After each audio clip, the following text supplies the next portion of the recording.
We are live. It's a good Sunday. You know why it's a good Sunday? Because of all of you that gave me such warm wishes. We couldn't have a stream last week because my mom ended up in the hospital. Let me explain the whole story to you. Yes, we're going to be talking about foreign investors and everything else, but I want to explain to you what happened last week and why I had to cut the stream like extremely short. So right before I was about to start, I had even gotten a hold of my guest. My dad sent a text message out saying that my mom has been acting a little loopy, little off kilter. So all of us kids got together and gave her the what for, like told her that she needed to go to the hospital. So we get to the hospital, we get into the emergency room. They said she had had a heart attack. And so I was like, oh my God, it was super scary. And she was acting super loopy.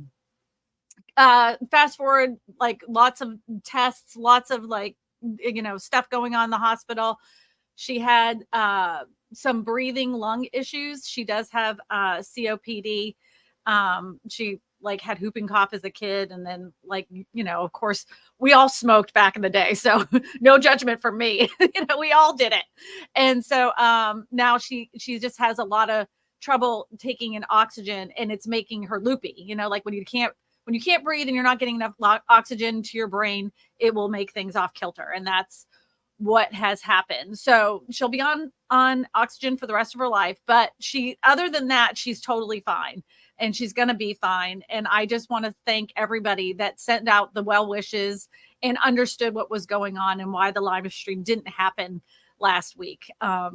I just appreciate every single one of you because, there were so many nice well wishes and my mom is going to be great. But family does come first. So that's what happened. That's what happened. I always am the kind of person that I hate when something like that happens and they don't tell you what happened.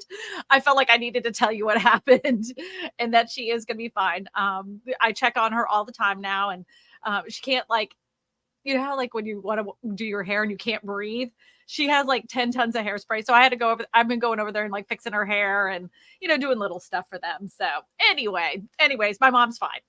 Fast forward. Let's talk about foreign investors. So this was really super interesting to me because an article came out a couple days ago saying that foreign investors are pulling out of the real estate market. And we're going to get into the reasons why.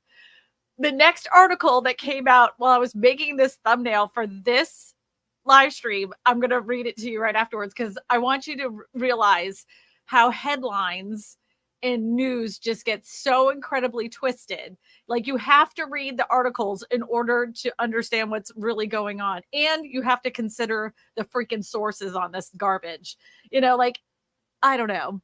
I read articles all the time and it's you read one article and it's showing you all the reasons why this was going to possibly happen. Then you read the next article and they give all the reasons why this isn't going to happen. But, you have to say which one is actually giving you data, which one is just, a feeling, oh, this is how I feel about it. You really have to dig into it. And, it's just, to me, why do we have to be like this? Why can't news be just that, the news? You remember when they just read the news? Just give us the facts, Jack. I don't care about your opinions, unless you're on a talk show like that. You want to hear my opinion. That's why you're here. So let's get into it. Oh, and you know what? I have to ask you guys while we're here, before we get into the article, where are you all from? Look, we got somebody from Brazil. I want to know where everybody's from. Put that up on the screen. And Eddie, can you pull up the article while people are typing that in? Da, da, da, da, da, da. Foreign buyers are bailing out the U.S. housing market, and here's why. This is from NBC, right, Eddie? MSNBC. Yeah, MSNBC, Eddie, or CNBC. One of those. I trust them when it comes to the housing market. International buyers purchased about 14% fewer homes in the past year, at least since the National Association of Realtors began tracking this statistic since 2009. But the median home prices they purchased was around $396,400, the highest the realtors have ever recorded. But you got to remember the median home price right now is over 400,000, which actually rose. International buyers are pulling out back from the U.S. Mortgage rates are soaring, meager home supply, and a strong dollar all make purchases much less financially attractive. From April of last year, this March, international buyers bought roughly 84,600 homes. Hey, Eddie, that little, like, the little bird thing is covering up the words. The little, you got to get the bird. Okay, there we go.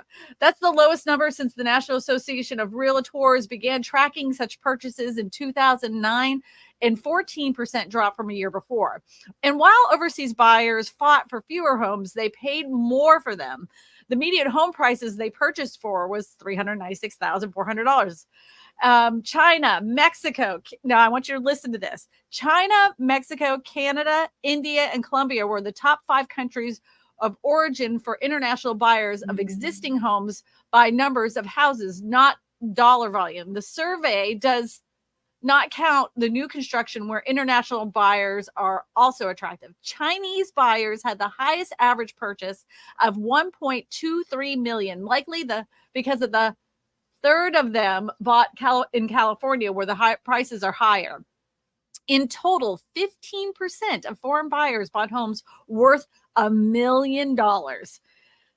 Home purchases from Chinese buyers increased after China relaxed world's strictest pandemic lockdown policy, while buyers from India were helped by country's strongest GDP growth, says Lawrence Yoon of the, he's part of the National Association of Realtors. His strong Mexican peso against the U.S. dollar is likely contributed to the rise of Mexican buyers. While foreign sales dropped overall, Chinese purchase did make the sizable gains. The total Chinese home purchase is the highest since 2018, which is one of the peak years for Chinese international property purchasing, according to, I'm not even going to try to say that name. I would butcher it. An Asian-based international real estate technology group. So, all right, we're seeing people from Kingsport. We're seeing people from small town USA. We're seeing people all over the place. Colorado, yep. Wyoming, Minnesota, Pittsfield, Massachusetts. Massachusetts is my hometown. Yeah, we got people from all over the country. I love it. Oh, Rebecca used to live in Baton Rouge. Yep. LA, Comfyfornia. This is so cute. Awesome. I'm glad to see everybody from around the country coming in and saying hello. It's awesome to see everybody. Okay. So before we get any deeper, we have a poll that came up, and I want to know what everybody thinks. Do you think this is a good thing or a bad thing? Do you think it's a good thing that home investors are going to check out? Eddie, if you can't pull up the poll, I can. Because this is what the poll is saying. I'm going to pull it up. Okay, here, excuse my, I have another screen open. The poll over here says, is foreign investors pulling out of the housing market a good sign? And everybody's saying no, says 20%. Everybody's saying yes, it's less competition for homes, says 48%.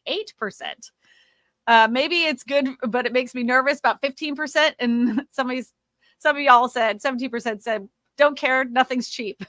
So, yeah. Well, I agree. I don't think this is a terrible thing. I don't think it's a terrible thing that for a lot of foreign investors are buying, any less competition for the average home buyer just trying to get into either their first or second home with the lack of supply of homes that we have in the United States right now, it to me is a good thing. Some economists may think it's a bad thing, because it's saying that, that makes our markets look weak or whatever, that it's not a good place to invest. And, this is a bad sign.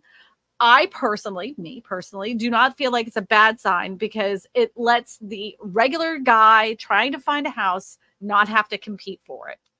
But let me know what you guys think. Let me guys know what you guys think, because you're the ones who matter. I just look at these numbers and articles all day long. Somebody said like 6 months of winter. Johnny O with coming in with a hot summer hot with $100 super chat. You know, that $100 super chat means it's 100 degrees outside out right now, and it is. I have to look. I went outside yesterday. It was 101, and I don't know if anybody knows about Louisiana weather. It is humid, so 101 made me feel super gag. I'm ready for the fall. It's 99 degrees. It's 99. Yep. Oh, we even got Brooklyn, New York. I'm going to be in New York for a day for a meeting on next Saturday, just for one day though. So, but all right. So if you're the person that only reads the headlines and sees that foreign buyers are the ones that are pulling out, they're saying no more, let's look at the other article that came out right now, because I just saw it like right above it.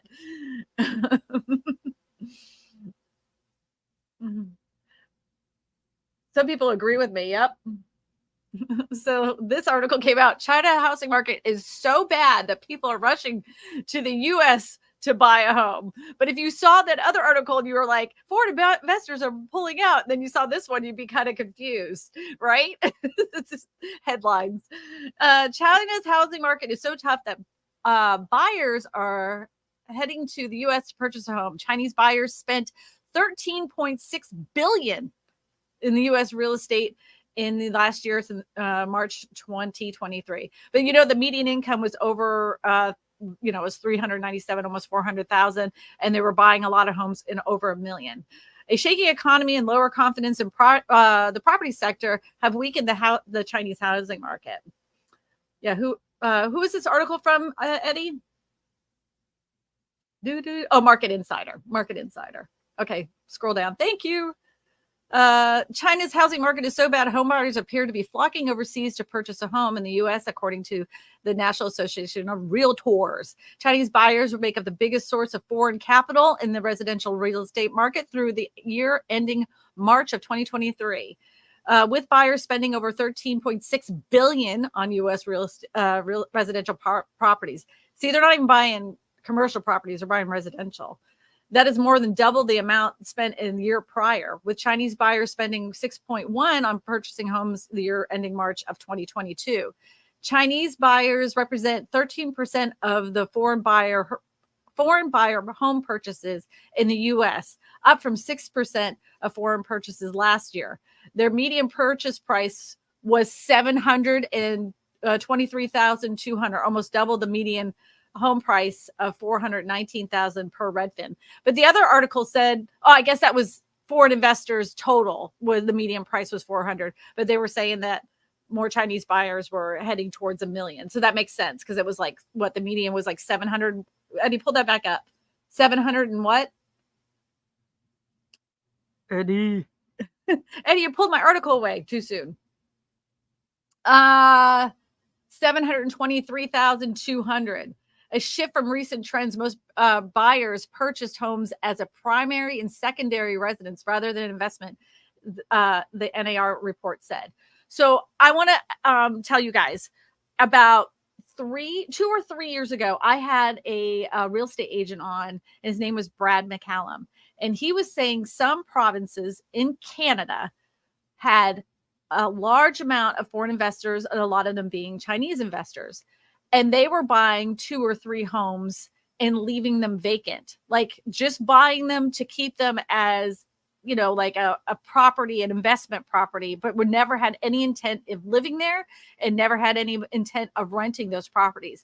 It became such a problem, and prices increased so badly that some areas, some provinces made it a fine, or, they got taxed higher because they left it vacant. So some of them, like, either A, got sold, or B, ended up turning into rental properties. I don't necessarily think that's a bad idea. I mean, you guys let me know. The increase in U.S. real estate interest comes amid the downturn in the Chinese domestic housing market, with sales plunging through the first half of the year.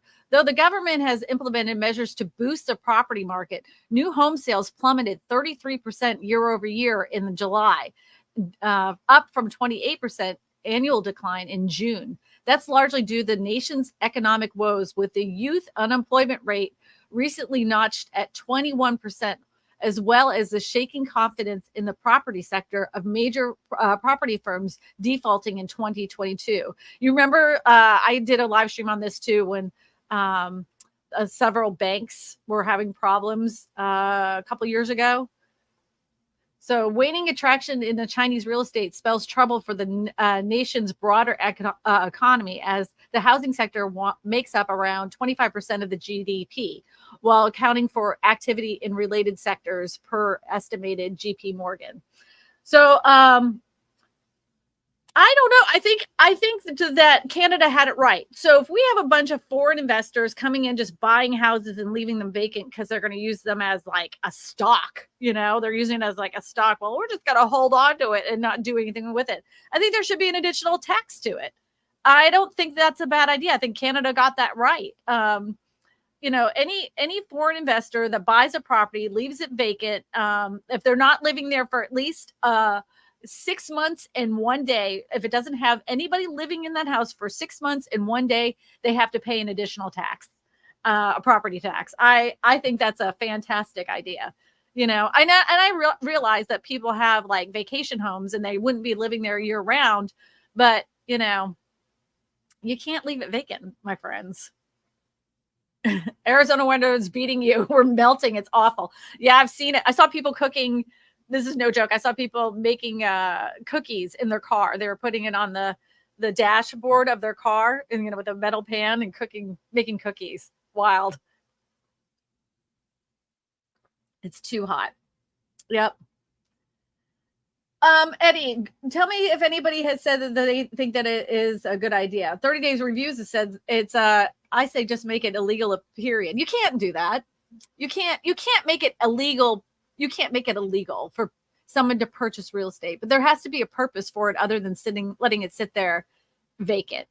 And, anybody would get around it anyways. They would just create a corporation in the United States to buy properties. I mean, you can't make it illegal. It wouldn't work. There would be too much legwork to make sure that those people not going to work. Not going to work. Not only that, one of the biggest investment firms here in the United States for rental properties is out of Canada. Those build to rent houses, or it's out of Canada, and they're investing here in the United States all through the Sun Belt. Tricon is the name. Tricon is that company. I looked for 3 years and everyone bid over me. Was about to live in my car. Had to move out of a $300,000 house I was renting. And that is the other thing. They, for 2 years, promised us that they were going to make more housing, more apartments, more rental units to offset the problem with the affordability crisis. Like, that was their solution. Here we are in 2023.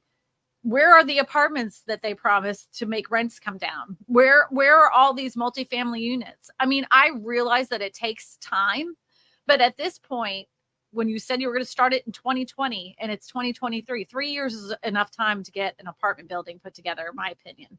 Maybe not in a city, but in a smaller town, you could certainly do it.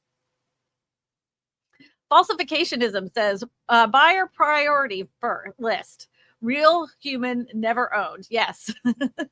Real human homeowners, correct. Real humans outside the home. Yes. Real humans and small investors. Yes. Real foreign investors, real humans, fake humans, and corporations. That's the whole thing, is that corporations are making up a lot of the buying of homes. I've been doing a series. I've been doing like once a month because I keep sounding the alarm about this. And it seems that more people are actually listening. There is a record number of investors that are building homes that are built to rent. They do not want a supply of homes that younger people can purchase. They realize that the younger generations are not going to have the same kind of wealth that the older generations have. So instead of building homes that people can afford, they're building homes that people can rent, and they're going to make money off of them until the day that they die. This is a terrible idea. This to me is an awful idea. And I keep making videos about them, basically repeating the same things over and over again, because they use the same script in every single one of these news article pieces, in these just a news article that's written, blogs. They keep saying that younger people do not want to own a house.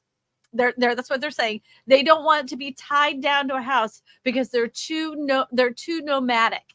They want the freedom of being able to do whatever they want to do and not have to be tied down to a mortgage. We know, you and I know, that's a lie. They're trying to sell this garbage to us. They would love to be able to afford a home, but they can't find anything in their price range. If you look, because prices were supposed to crash, they keep raising. And now they've changed their expectations to say that they're probably going to raise again next year. What? Because we do not have enough supply of homes. So if they continuously go up and there isn't enough homes being built to fill the need, and they're just filling it up with rental units, home prices will continue to go up. They will not remain stagnant. And younger people will never be able to afford a home. And that is the biggest scam that they're doing to people. This is messed up.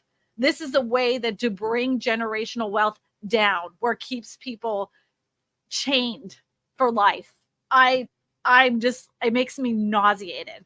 It makes me nauseated. Anyways, I went on a rant. Sorry about that. All right. We have a question. Creative Frugal Fund says, question, can you do a show about migration patterns in the U.S. and what you're seeing in your referral businesses? Yeah, I can totally do that. I will tell you that shockingly, do you know where I want everybody to guess this? Where do you think I send out the most referrals? What state do I give the most referrals to? This will shock you. What state do you think I give the most referrals for clients to? I'm really interested in what you guys say. First person that gets it, we'll give you a round of applause. Nope, not Texas, not Tennessee. Nope. Florida, nope. You would think it would be those states. Nope, not Florida, not Oklahoma, not Florida. Who got it? California, right there. California. I do the most referrals to California. Yeah, there we go.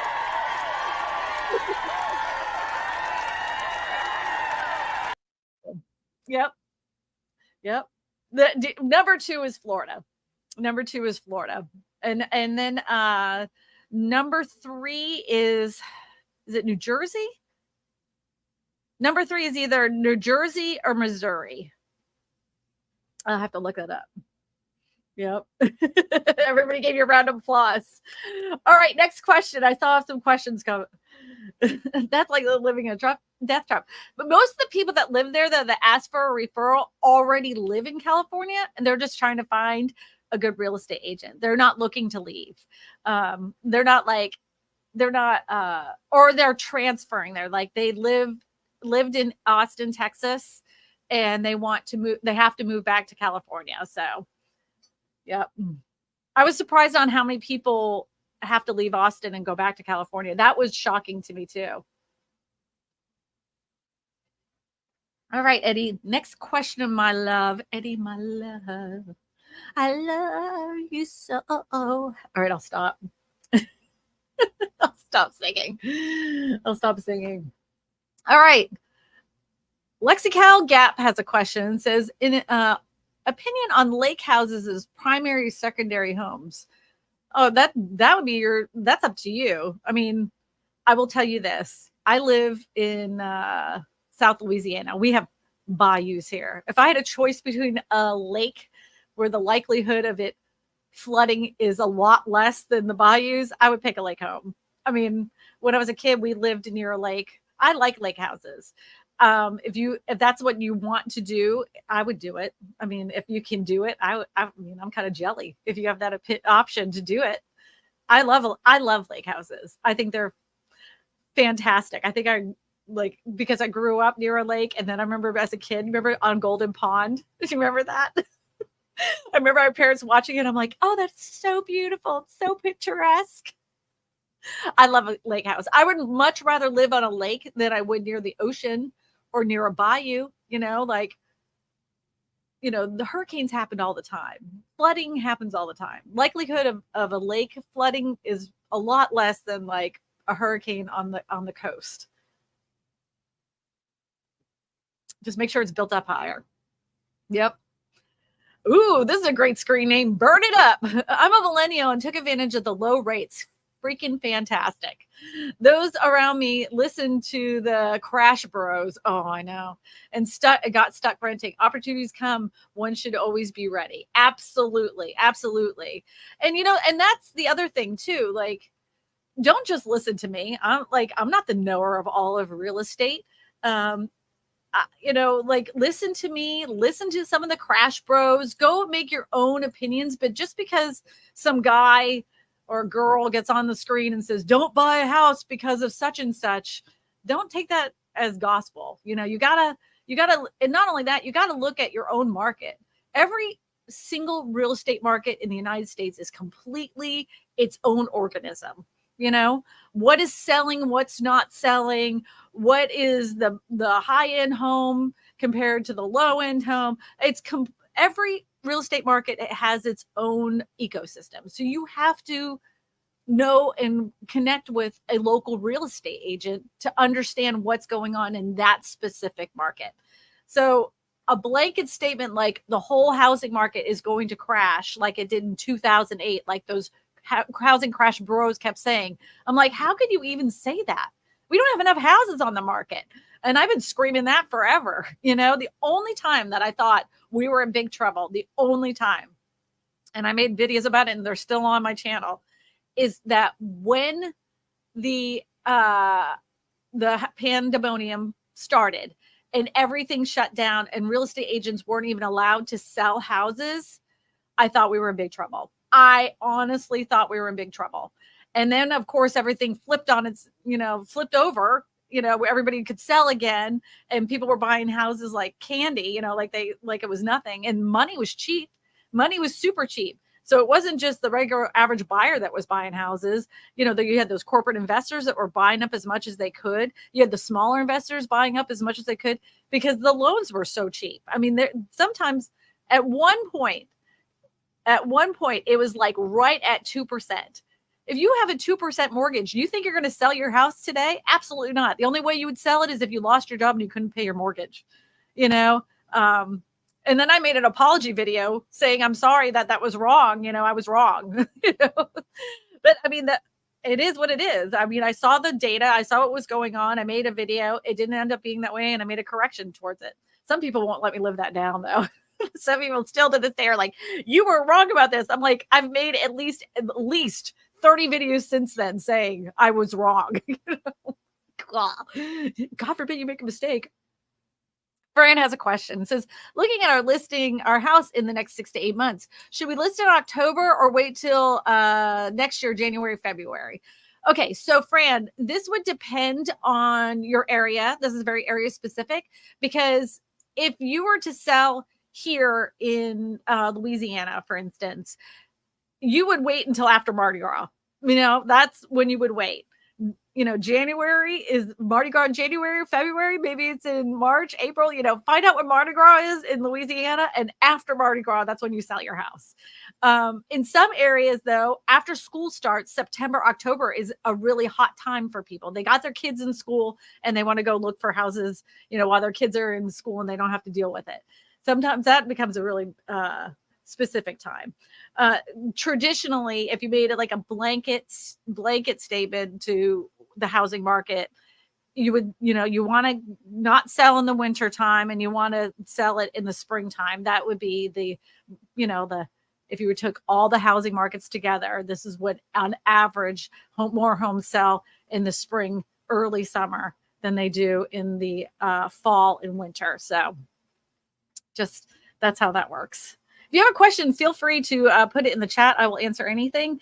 If you want to move to the top of the list of that chat, you can always send out a super chat.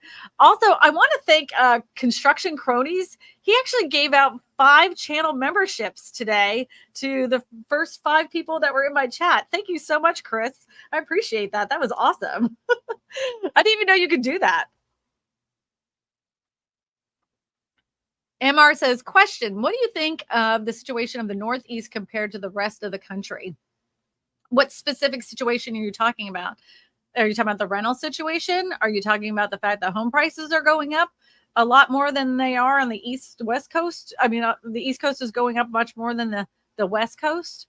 What specifically are you referring to? I will gladly answer that. But I mean, there's good reason why the East Coast would be going up in prices much more than the West Coast. Like some of the West Coast areas like Phoenix, Arizona, Las Vegas, those areas have more new construction. Like Austin, Texas even saw a decline for a while there. But you know what happened after that? After that rush of decline, home buyers are back at it. They're buying up again. And it didn't collapse. It didn't do what the Crash Bros said it was going to do, which was totally fall out. And, you're going to get all these great deals. It still hasn't happened. Eventually, the Crash Bros are going to be right. At some point, they're going to be right. We're just not there yet. And I won't even make a prediction that when the housing crash or if the housing crash is going to happen, because we do not have enough houses built. We do not have enough homes built. We do not have enough supply of homes to meet the demand of how many people actually need a house to live in. And we don't even have that for rental properties either. That's why rental properties are still going up in price in most areas around the United States. So anyways. What did Eddie do? It says, I'm Eddie and I'm married. Just stop. Oh, my husband's name is Eddie. I'm sorry. I'm talking to my Eddie in the background. I'm not talking to you, Eddie. I'm talking about Eddie. K-Fabe says, Minnesota Ozarks used to be easily affordable before the new century. Now you may get that in 1 in 100. Lucky find. Osage Beach and much of Branson is priced for millionaires. And you know what the other problem with that is? So when you have a place that used to be super affordable and you have people that have lived there forever, right? They end up growing up and having families and they want to stay there. But the homes around the area are too expensive for them to live there. So they struggle to find a place to live. And then the millionaires and billionaires won't allow for more affordable homes like apartment buildings because they say it looks bad on the area and they won't allow for it. This has happened in Montana. This has happened in Wyoming. They won't allow for apartments or more affordable homes to be built because the billionaires say it makes their homes look bad. They always say, no, not in my backyard. We're not going to do that. We're not going to do it. And then in the future, then they complain. They're like, nobody wants to work. I mean, we're paying $20 an hour, but even at $20 an hour, 40 hours a week, it still isn't enough to pay for the average rent in the area. I mean, like they want one or the other. Either you want people to work there at a cheaper rate or you want to pay or like, what do you want? You have to do something. You can't just let people, like you can't expect them to want to stay in that area or work for your wages if they can't find a place to live. And that's been a problem in a lot of resort towns in Colorado too. I hear it all the time. So make 30 more Eddies. I'm missing some context. Eddie keeps filling this up. I'm missing context on these comments. Eddie, you want to throw up another question, please? I should say put up. Every time I say throw up, yeah. The NIMBYs. Yeah, that's right. NIMBYs are so entitled and miserable with others. Yes, they are. It seems the Northeast home prices are going up consistently, even though the rest of the country seems to be in decline in prices. It isn't the rest of the country. It's the West the West. So from like Austin, Texas saw a decline. Phoenix, Arizona saw a decline. Some of those areas along the West Coast that had the highest amount of increase during the pandemic. Like some of them went up like 30, 40% in 1 year. I mean, that's ridiculous. That's absolutely ridiculous. They saw the biggest decreases, but now they flatlined and now they're going back, trickling back up again. They're maintaining. So even though you think that the home prices in some areas are dropping, they're not dropping enough. So like I think San Francisco is one of the areas that it dropped, but they were so overpriced anyway. Do you remember the Full House house? Remember that house? When they showed that house on television, it was like $1.5 million. And I think right now it's like over like 30 million or something ridiculous like that. Like, wow. Wow. Yep. Yep. How much higher can rates go up without crashing the residential real estate? Well, everybody said once it hit 7%, everybody would stop buying. And that was true for a period of time. But what happened was people still needed a house. So they made compromises. And the people that had enough money to buy down rates or do do a buy down of their rate, or did a more crafty mortgage, hoping that mortgage rates will go down in the future. They made different ways to make the home more affordable for them at that time. And sure enough, they started buying again. And then anytime the rates go down a little bit, sure enough, you can ask my friend who was supposed to be on last week, but I had to cancel. But he said, as soon as the rates trickle down just a scotch, just a little bit, the phone starts ringing off the hook and people start filling in applications again. We just don't have enough supply of houses. We just don't. Baton Rouge is, though, I would let you know if you're interested in Baton Rouge. We are starting to see a decline of the amount of homes that are for sale, but there are I'm seeing some deals come out there as we head into the fall season. So living in Omaha, David Matney says a broken clock is always right twice. You know what? Are you talking about the Hosen Crash Bros? Yeah. At some point they will be right. At some point they will be right. Yep. Suzanne says it costs about $2,000 to rent a 1-bedroom, 1-bath rental here in Central Florida. And you know what, Suzanne? And I've showed this in a video before. My husband and I, when we were pregnant with our first baby, were able to buy our first house for $135,000, and the interest rate was 7.5%, which was a deal at that time. I mean, like, I know that a lot of people would be so happy to find a 3-bedroom, 2-bath house for $135,000 in Central Florida at 7.5%. That house would be flying off the market.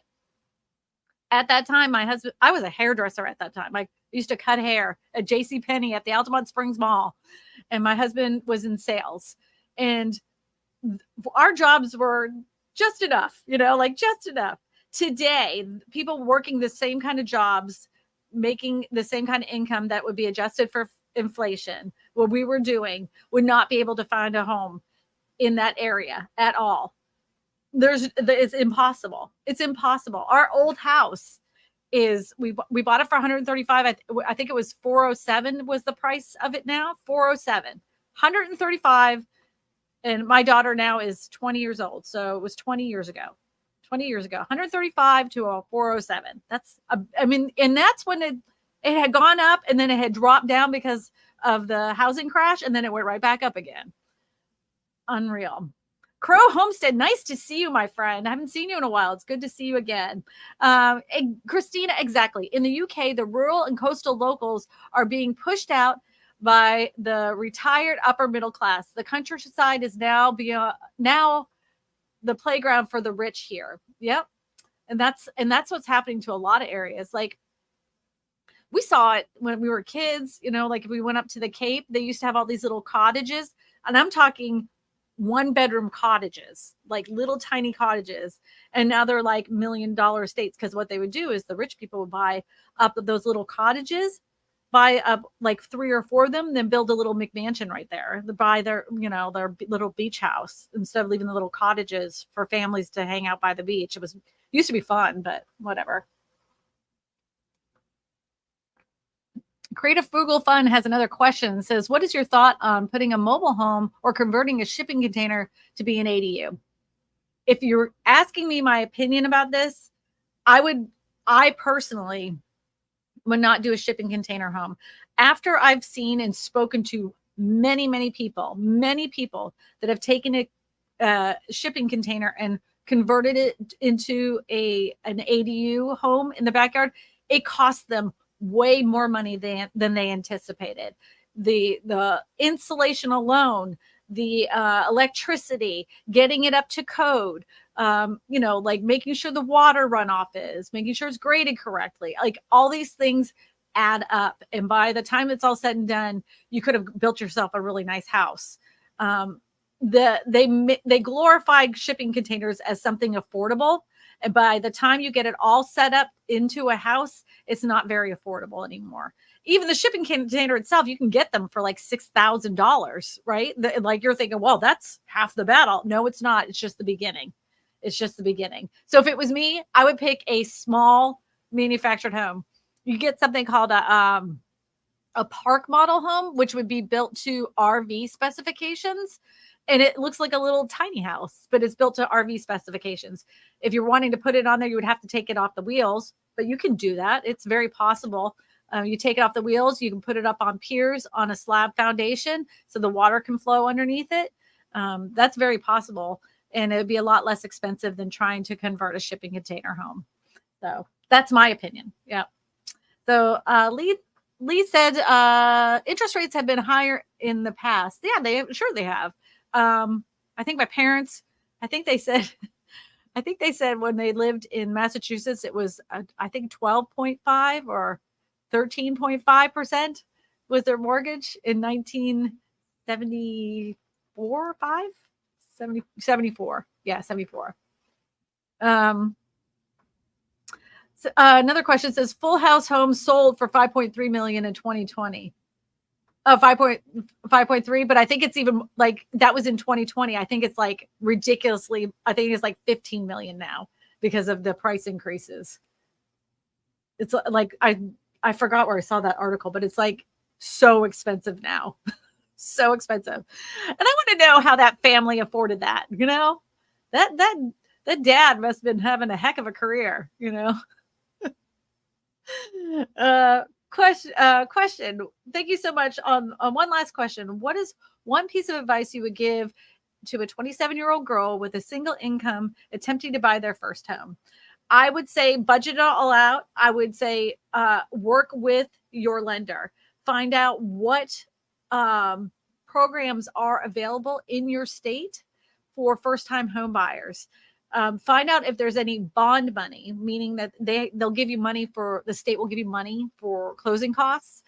Ask them all the ways to Sunday you can get a mortgage and what's the cheapest way you can do that. Because I know what the bottom line for you is. How much is that payment going to cost you? And so I would have a long, very detailed, lots of questions, conversation with a lender. If you feel like this lender is bullying you or makes you feel stupid, go to another lender. Just pick out another one. There's hundreds in your area, hundreds. And if they're being a jerk, go somewhere else. That's for sure. Oh, we got another $5 super chat. Suzanne says, do you think FOMO is a bigger or smaller issue for first-time home buyers? Or do you think the fear is a legit concern? Right now, I don't think it's a fear of missing out problem. They know, like the younger people that I know that there isn't any homes available, and they are not stupid. They realize that this is probably going to be their only chance to buy a house if we don't work on the supply. So they're trying to get in before it's too late for them. So I don't think it's a fear of missing out. It's the fact of lack of opportunity if they wait. So there were some people during the pandemic that regretted buying a home because it wasn't exactly what they wanted, because there wasn't enough supply of houses available to them. So they kind of compromised and bought a house they didn't really like. So they had a buyer's remorse to it. But now when they see how much money they've earned by staying in that house for another 2 years, they're like, well, it wasn't what we wanted. I guess we could redo the kitchen after all, So I think there's a lot of that. There was such a rush of homes during the pandemic. I think people like almost treat it like a gambling. You know how like when you gamble and you get the fever, you're like, I want to win this one. I want to win this one. So I think some people settled for houses they didn't really care for, but now that they've earned that money, it's kind of like, well, I guess we'll stay here until interest rates drop again because I made some bank. Yeah. Thank you so much for the $5 super chat. I appreciate you. Even our moderators, look how nice our moderators are. They even thank people. Joni Johnson says, do you know anything about building with steel wall studs instead of stick built? Is it better, more noisy? Your thoughts? Yes, I do actually know something about it. It is not more noisy. You don't get any more noise. And here in Louisiana, I wish they would do it because of the fact that we have such a termite problem. There's two kinds of houses in Louisiana, the ones that have termites and the ones that are going to get them. At some point, every house in Louisiana gets termites. So steel construction, to me, it's a better way, more secure way to build a house. Now, unless you live on the coastline of Florida, I wish they would do it because stick-built houses fall over like dominoes. So yeah, I don't think there is no extra noise because it's steel built. You wouldn't even know the difference once you get the drywall and the insulation in there. Wouldn't even know the difference. But anybody that doesn't know, houses in Florida, I think all the way to Central Florida, I think by law they have to be cinder block because of hurricane winds. So, yep. Question: is the area where you live in Louisiana more affordable than Altamont Springs? Oh, heck yeah. Heck yeah. So Noreen, this is no joke. We sell our house in Florida and I hire a real estate agent and she shows me the first home that's in our price range. And I'm looking at Eddie and I go, how much did you tell her that we could afford? He's like, I told her our budget. I'm like, this is way beyond our budget. And he's like, I told her, and I'm like, can I see the paper for this house? And she shows it to me, and I'm like, is this price right? And she's like, yeah, they only want $190 for it. I was like, I felt like I won the freaking lottery when I sold my house for and what I bought here was so drastically different. I mean, I was like, I had 500 square feet more. I had crown molding. It was brand new too. I had solid wood floors. I mean, a huge kitchen with a stacked cabinetry, real wood, not even like, I felt like I won the freaking lottery. I was so happy. I didn't even want to leave the house. I was so excited. So excited. The only reason I sold that house is because I had crummy neighbors. If I didn't have crummy neighbors, I would have never left that house. But my neighbors were the pits, the absolute pits. Park models are cute. Yeah. So anybody doesn't know, a park model house kind of looks like a tiny home, and they're kind of like a shotgun style where you have a little porch in the front and they're like lengthwise. They're really cute. You can get them other ways too, where the door's on the side. But yeah, park models are adorable. Some park models are built to HUD manufactured home HUD manufactured home standards, construction standards, but most are built to RV standards, and they're technically not meant for long-term living use. It says it right on the boards on the code itself. They're not meant for long-term living use. They're supposed to be a camp, but there's so many people that live in them year round. I'm not saying to do that because the manufacturer says not to do that, but people do it.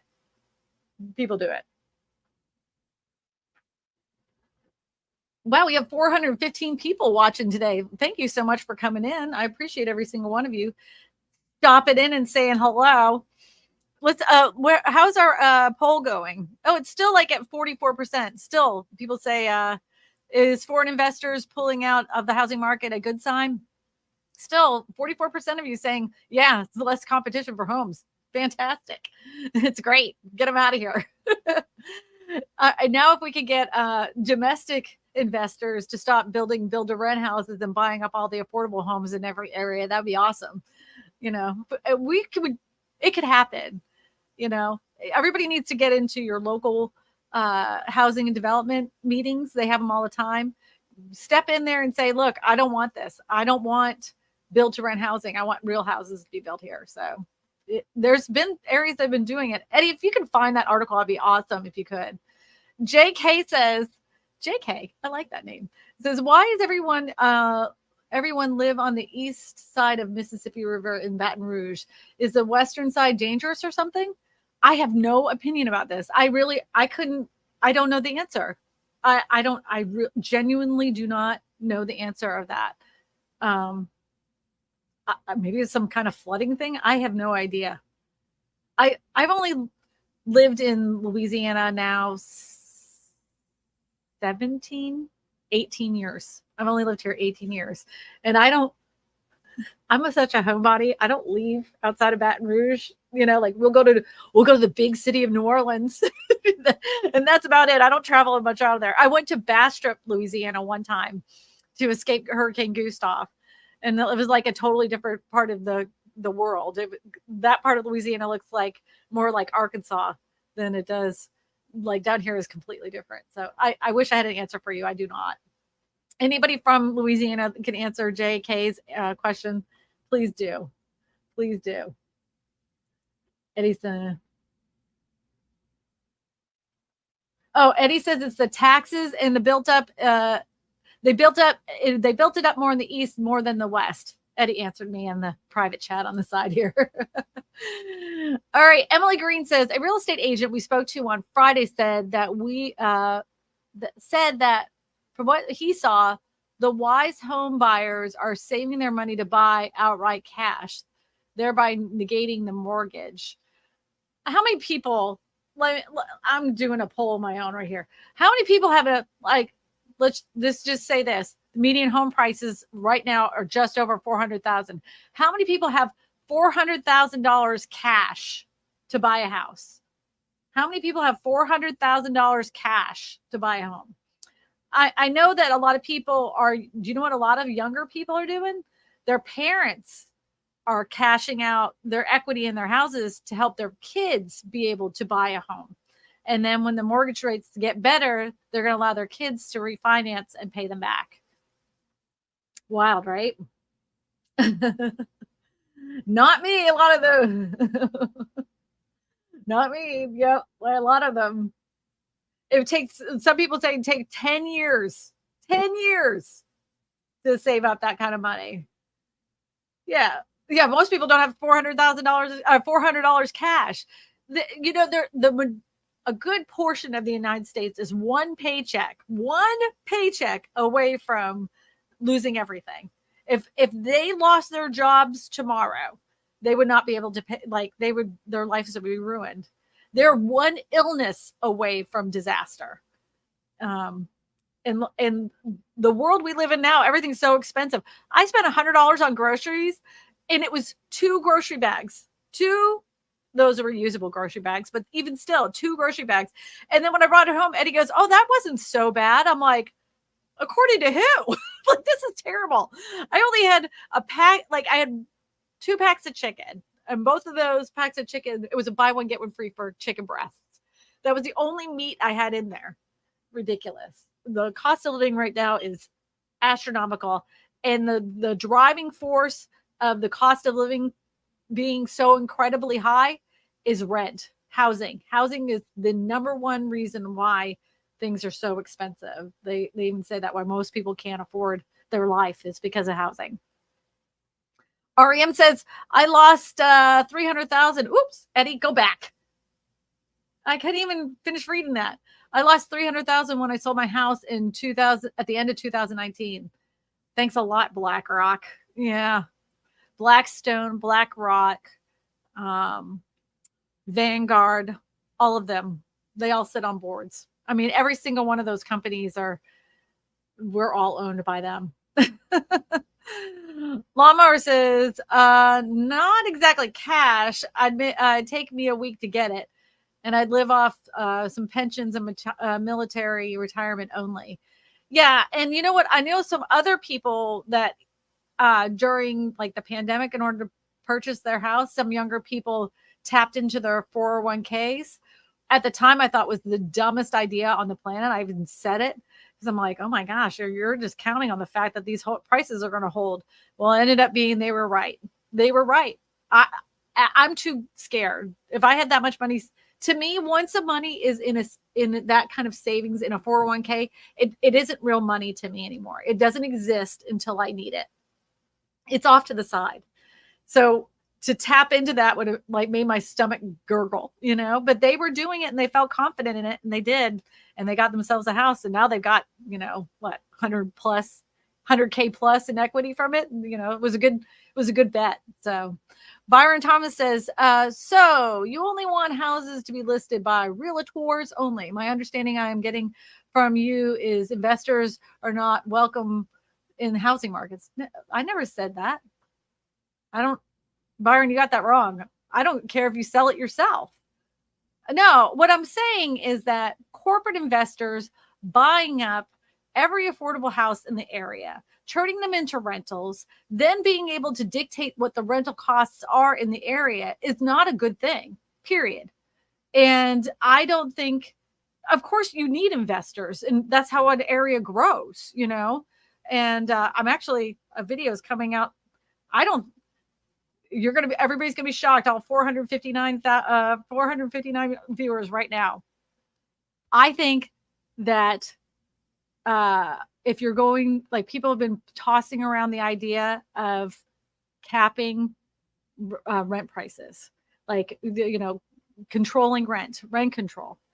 Rent control, after doing a lot of digging, is a terrible idea. And I know if you're a renter, you're like, we have to have rent control because this is getting out of hand. But if you look at the reasons why rent control down the line is a terrible idea, I suggest you really watch my video on Tuesday and see what happens when areas do become rent controlled. It isn't roses. It isn't roses at all. And very few people benefit from the availability of rent control. Years later, properties become dilapidated. There's no incentive for investors to come in to build more because they're going to be rent controlled. A lot of properties that were once in the more affordable range end up being renovated and turned into luxury so they wouldn't be rent controlled. So rent control is not a good idea. I don't hate investors. Absolutely not. I think you have that wrong, completely wrong. We need them. We need people. We need investors. We need investors to invest into making more homes for other people. So, yep. I'm just not a big fan of the corporate investor who's buying up all the land that is meant for residential properties and then turning every single house in that subdivision into a rental unit. I hate that. I think that's terrible. Eddie already put that up on the screen. I just answered that. Yep.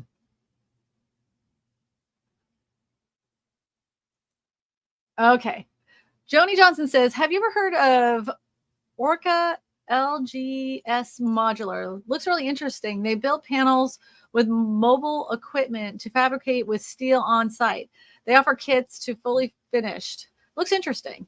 No, I have not, but I'm going to go ahead and type that in my notes right now because I'm always looking for really interesting modular home companies. I'm always very cautious, and I like to see that they've been around for a hot minute. A lot of companies, they start off really good with a good idea.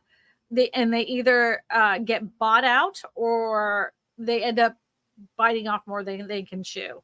But I love the idea of kit homes. If you remember, years ago, they did kit homes on Sears and Roebuck. And those houses, those Craftsman style homes are still available. You can still see them all through, even California. They're so pretty. I wish they'd make those again. Oh, here it is. Look. Oh, they have little pods. Little pods. Yeah, I haven't seen it. There's a real picture of a real house. That's a bonus. Oh, these are in Canada, though. They're in Canada. Canada is more open-minded when it comes to modular construction than we are here in the U.S. Especially when the more you go past the middle part of the country, You just don't see proper modular construction. You see something called hybrid modular, and it's actually a manufactured home that they added some modular components to and said, "Oh, look at this modular-esque home." It's not modular. It's not. It's a manufactured home that has some upgrades to it. That's it. Yeah. Oh, yeah, exactly, Crow. Exactly. These pods seem like the Finnish summer homes. Yeah, you're exactly right. So Scandinavian countries have been doing modulars forever. And the reason they do is because it's freaking cold. They can't build year round in those Scandinavian countries. So they build the house in a factory. So when the permafrost is frozen, they can go ahead and throw these modular homes up as quickly as possible.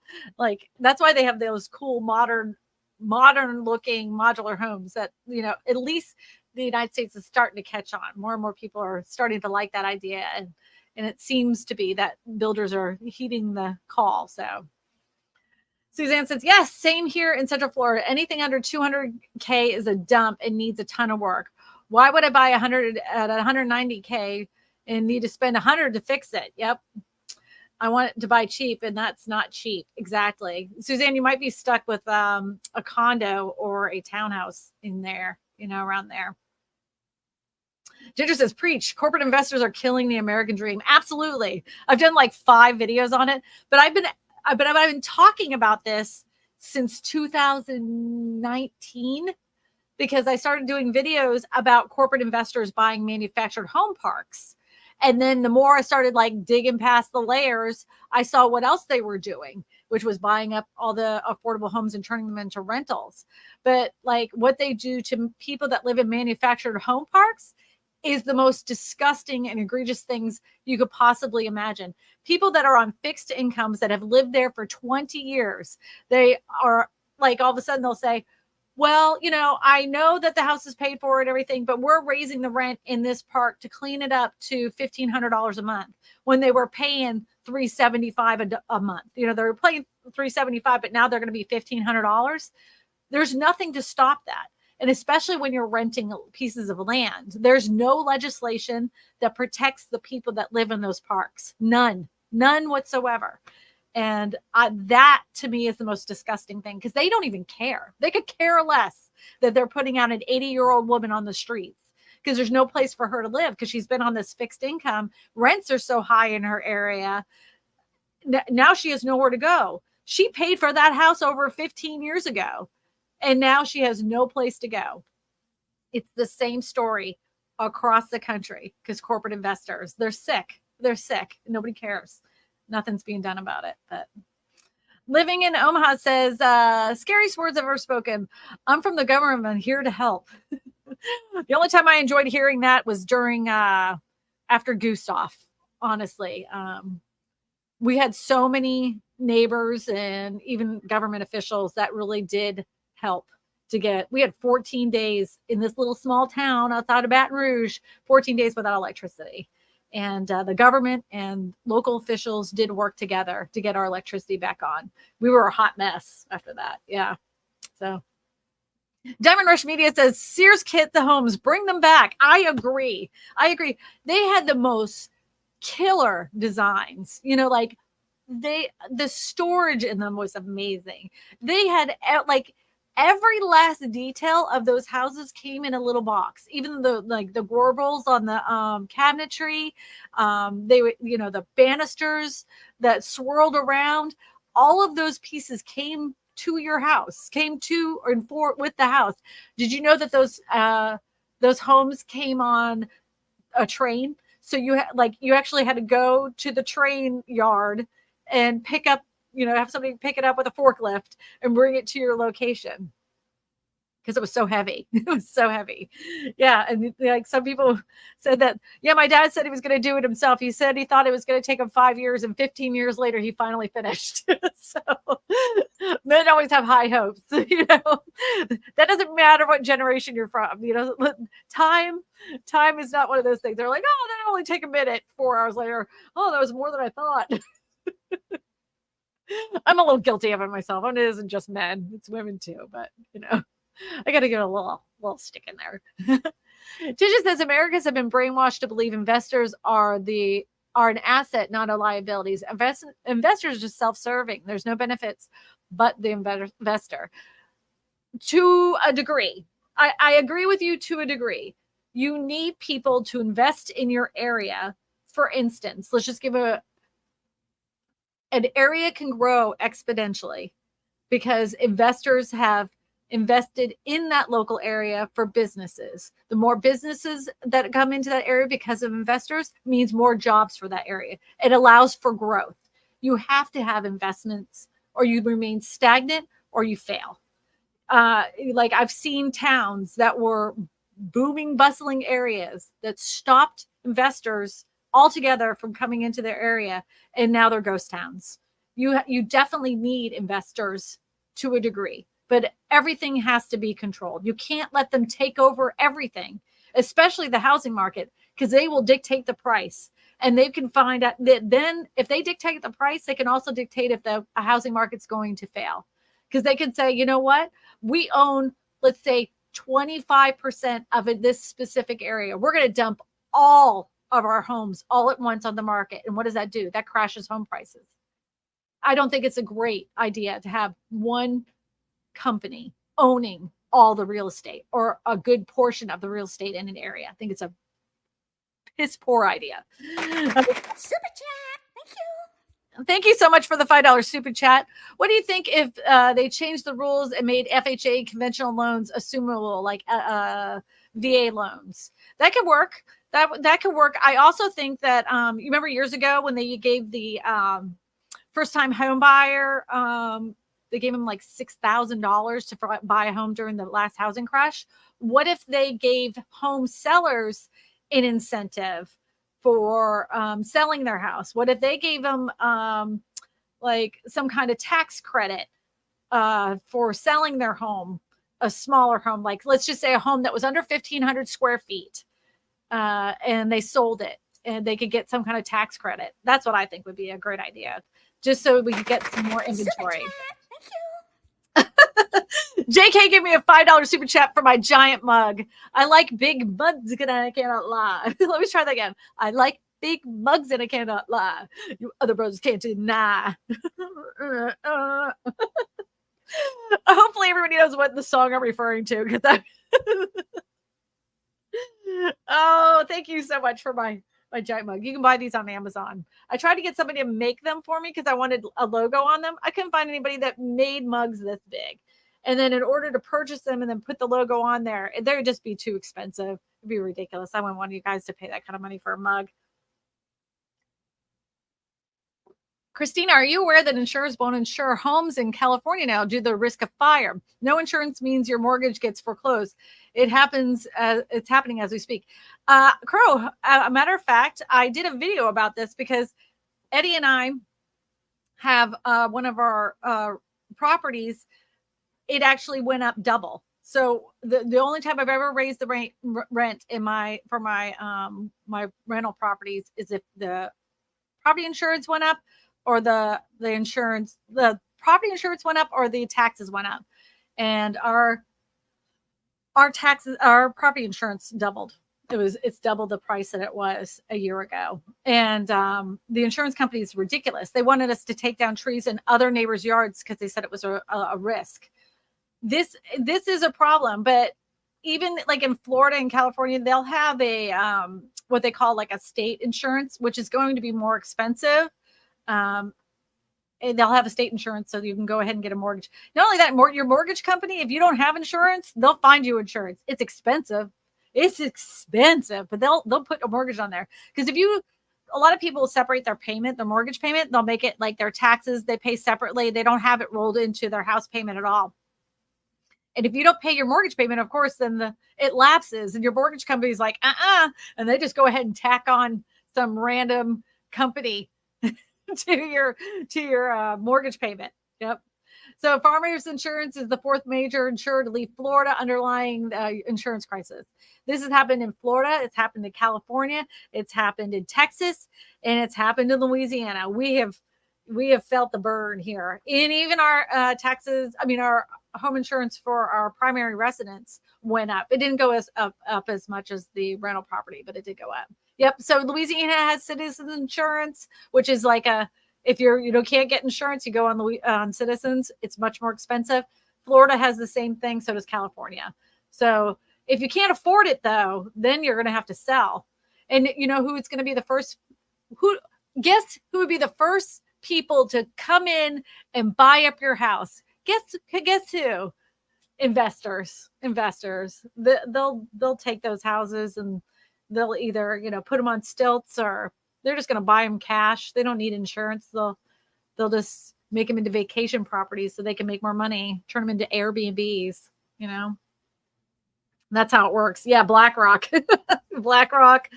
Blackstone, all those companies, Tricon, they'll just buy them up. That's how they are. Hedge funds. Yep. What's an assumable loan? I know I can Google it, but yeah, I gotcha. So assumable loan is like I have a 6.7% mortgage, I have a 2.75% mortgage rate. So you can assume my payments, you assume my mortgage, and anything as far as the equity in my home that is above that, you would come out of pocket and pay for that. Or you could get like a second mortgage for that extra amount that's above the assumed mortgage. VA mortgages work that way. The problem is that a lot of people love that idea, but the equity is so high. So let's just say we'll take my house that we bought in Florida. If I was to sell it today, it's 147. When I bought it was 135. Now it's 407,000. And let's just say I had a 2.75% mortgage on that. You want to assume my mortgage? Well, I only owe 100,000. You're going to give me $300,000 cash to for me to leave my house to assume my mortgage. Are you going to do that? Most people can't. You're just counting on the fact that there isn't that much equity that you can assume their mortgage and not come out a ton of money out of your own pocket. Yep. Thanks. Nice mugs. Thanks. Housing is being treated like as business for profit. Absolutely. And not a place to live and raise a family. And it should be treated. That is the problem. 100%. Once Wall Street figured out the recipe to make a boatload of money in real estate, that's what happened. Once they were forced after the last housing crash, a lot of these areas, banks had a excess amount of homes, and they were like, you got us into this mess because you told us to sell this product. You're going to get us out of this mess because you're going to buy up all these homes. And they were like, what do we do with them? Well, let's just fix them up and rent them out. And then they started making serious cash. And they were like, this is amazing. And the more the whispers on Wall Street said we can make great money in real estate by doing it like this, the more the hedge funds were like, let's do it. Let's do it. The REITs were all over it, especially in mobile home parks. They were like, this is a cash cow. And there's no regulation behind it. We're making hand over fist and no one's stopping us. We can keep raising the rents and squeezing these people out, and they don't care because all they have to do is answer to, they have to answer to their boards. And if you answer to the boards and you're telling them you're making all this money, they just keep doing it. It's greedflation. That's what that is. A lot of it. Yep. Housing shortage is a myth. Shortage of homes is in a hot markets is true. But there are many, many, many cheap homes throughout the United States. Well, I mean, it depends on where you want to live, right?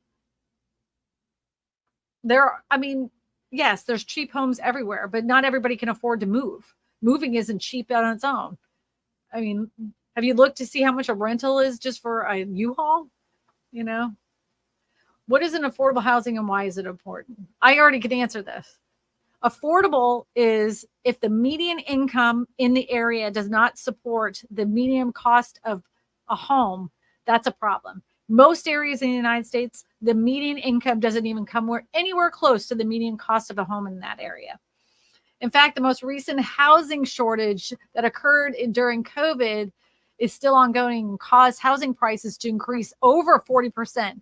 That has resulted in an average price of a house in the U.S. raising nearly now it's over 400. I don't know how old this article is. Nearly to 350,000. However, the average price accounts for each state and every county. So average pricing is varies by states and cities depending on the particular housing. Yep. I don't believe it's a myth. I don't believe it's a myth that there's a housing shortage. There truly is. And there has been. And I've been saying this before the pandemic. There was a housing shortage and there was a problem. If you actually look at the charts and show how many homes have been built since the last housing crash, it's like this. Like if you look at the chart, it goes all the way down the bottom. They haven't been building them.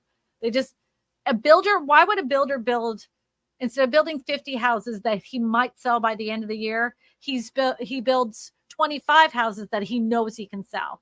And why build an affordable house when he can build a luxury home and make quadruple the amount of money?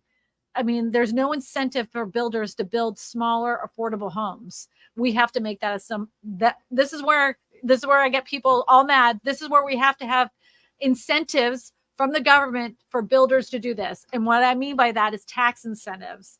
So that way they're encouraged to invest in an area to build smaller homes so you can start housing those younger generations. So that's what I have to say about it. Hi, Red Like Wine again. It's so nice to see you. It's so nice to see you. Minnie's Art Studio says, can you buy a decal from Zazzle for that mug? I don't know. I'll go look. I never looked at Zazzle. Oh, Crow Homestead has a great name. Instead of Black Rot, look at that. But instead of Black Stone or Black Rock, we can call it Black Rot. Yeah, rotten to the core. Yeah, so my mom, you missed the beginning of the stream. My mom is better. She's back home. She's on oxygen. She did not have a heart attack, which they originally thought she was having a heart attack. So she's going to be fine. So if anybody is looking for a real estate agent in your area and you want a personal phone call from me, go ahead and go to my website and click on one of the pink buttons and just book a call with me. I'll give you a call.